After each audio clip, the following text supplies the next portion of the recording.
Prime Sports Agency tumeandaa mashindano chipukizi ya kuogelea ya vijana ambayo yatafanyika FK Blue Marlins Secondary School iliyopo Bahari Beach tarehe 18 tarehe 19 mwezi huu wa 4, na ambayo yatashirikisha washiriki wa kike na wa kiume ambao hawa ni wachezaji pia si chini ya nchi 5 ambazo tayari zimeshathibitisha ushiriki wake. Nchi hizo pamoja na Tanzania, Kenya, Uganda, Rwanda, Burundi na pia Malawi.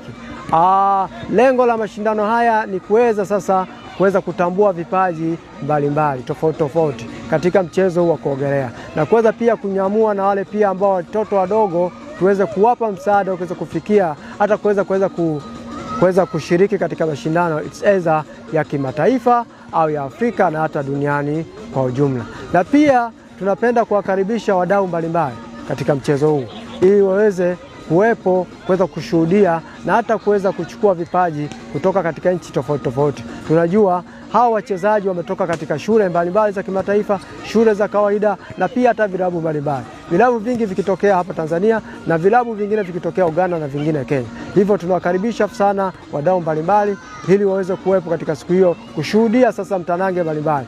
Kwa maana watu wataogelea sana, watu watakimbizana sana kwenye maji na watu pia wataweza kushindana zaidi.